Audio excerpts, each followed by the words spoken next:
Good morning, good afternoon, good evening, YouTubers. Jerry Diamond, How to Get Out of Babylon. Um, as you're dealing with sand, driving in sand or snow, ice, or mud. The reason I took a special interest in this is because I already had told everybody there's other videos I've done on auto socks. There are a textile chain. They're very light. They are very easy to put on compared to chains.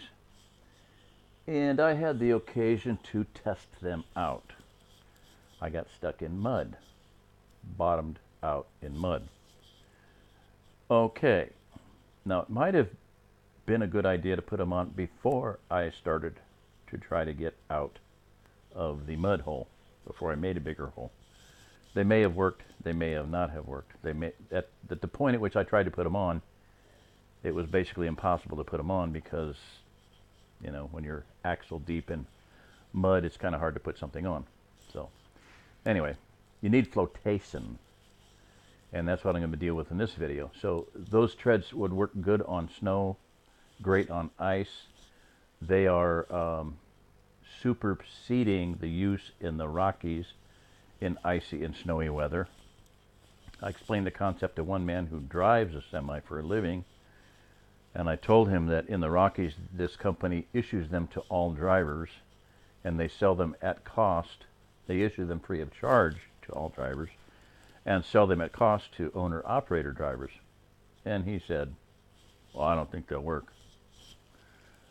Okay, do your own research. Bring your own research to the party, BYOR, as I say in many places. So the video, this is just shots from my video, look it up. They're testing max treads, tracks, or treads, max tracks, treads. I think the orange thing there is max tracks. The green one is treads. And milk crate. Take a milk crate, a good quality milk crate, cut it open, and that you're going to have 4 sides in the bottom. They only used 4 of them. Why didn't they use the 5th one? I don't know. And zip tie them together with good heavy zip ties so that they don't break off easily. Have to have like a 120 psi, or maybe even stainless steel would not be a bad idea. But anyway, improvise and make your own if you've got the milk crates handy.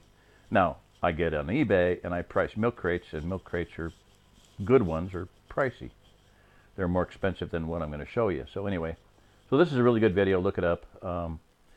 Max Tracks Treads Milk Crates is in the title. So there's a guy making the wired zip tie and the tracks together. The homemade DIY milk crate tracks. 1, cut a milk crate into 4 pieces. You're actually cutting it into 5 pieces because there's a bottom.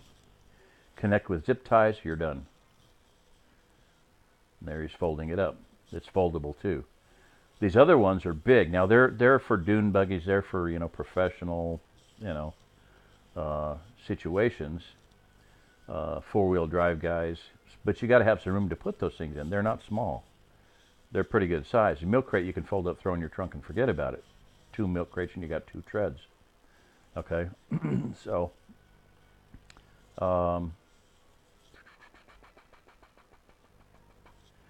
size is a factor.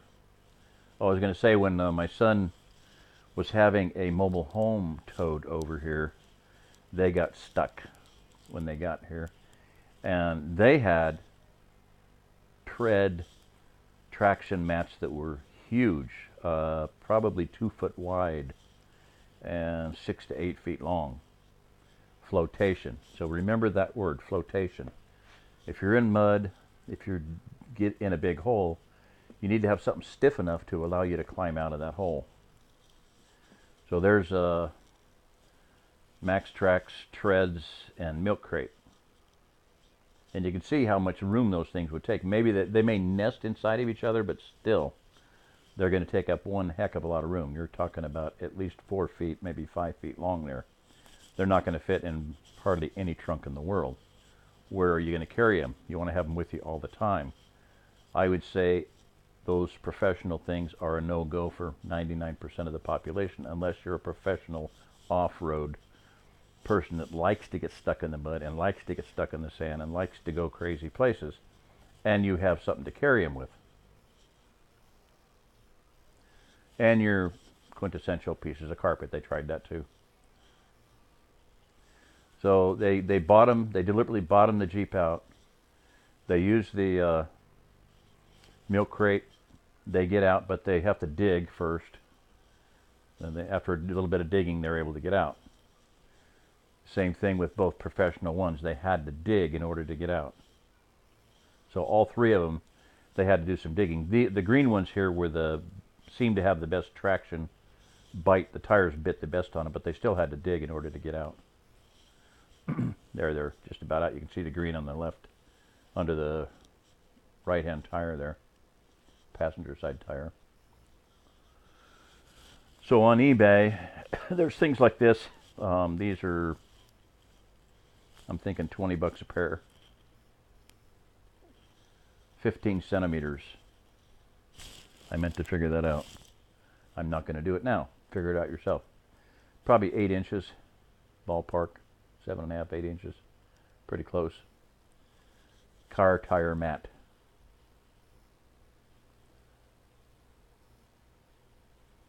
Pretty simple idea. Very effective. I don't know how stiff these are. I'm assuming they're fairly stiff. But these are something you can lay on top of each other, and I don't think they're terribly long, and they might be flexible to where you can get them in there. Now, put them under a fancy name, put them in a box. These are rough, R-U-F-F, rough hewn auto traction mat treads. Now, same exact design, they're just orange. They look wider, but I'm not sure. I don't have measurements on these. This is another one. I don't even know the name of it, but it was on eBay, so you can find it maybe. These are interesting. Reusable Revolution traction mats. You can see there's 7 sections, and they also double as a chalk. So if you're on a hill and you're having problems, you can get them out, make them into the chalk configuration, and stop the car from rolling back while you're doing something, working on it or whatever. And these fold up, so they stack up like that.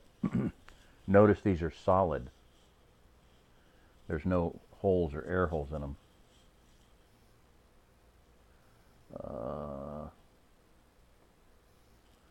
Sorry about that. That's a repeat. I tried to, I should have deleted the other ones. So this is what I ended up, the getting stuck in the mud was not fun. It was like 3 hours of digging. Stressful, extremely stressful, extremely difficult, cold, wet, you know. And so I thought, well, you know, the auto socks might have worked, like I said, if I'd have put them on before, but they may not have, you know, because you need flotation, and they provide grip. And I know that they grip on snow, and I know they grip on ice, but in mud, kind of a questionable situation. So this is what I got. They're 3 sections, and they're relatively cheap compared to the other ones. Those yellow ones were $40 a pair. These are like $20 a pair, and they're fairly narrow. That 15 centimeters is about 7. These are 7.5 inches.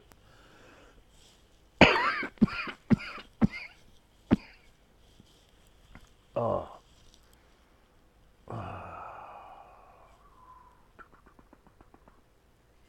7.1 inches to be exact. But for you'll notice also they have a honeycombing, like a expanded metal design on the sides. So that's designed to go down in the snow or ice and grip, to really grip it. So they have tread design there. You can see that on the. I don't think I can make that bigger. Oh, yeah, I can. You know, extra traction. They were even built into the molded design of the things. 3 segments foldable. So, you know, they're not terribly long. They're total 3.5 feet maybe. Mine was 18 something, but 20 bucks. So I thought it was pretty funny. To unstuck you. Where are they made? Oh, I don't know. Maybe China. Anyway, hope that helps somebody. Alrighty. This is I think it's the only time I've done it on these traction mats, but they're important. I would get some. I would recommend them. These are small enough you can just throw in the trunk. They're the smallest too of all the least space.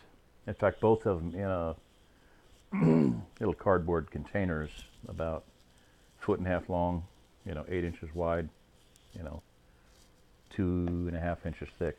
Throw it in the trunk, you got them. So I'm going to keep those with me from here on out, along with my auto socks, which did not get me out of the jam I was in. So, what are the utilization? Wood chips, pieces of wood, my stainless steel donut screens that I had bought for stove grates and other things, but primarily I got them for stove grates, so they're kind of bent up, but hopefully in the position, I tried to keep them centered so as I bent them, they would be bent in the shape I might want to further bend them to put them in a stove someday. So anyway, all right, this is Jerry Diamond. If you're listening to this, you're the Remnant. Thank you. Bye-bye. If I can get it to shut off.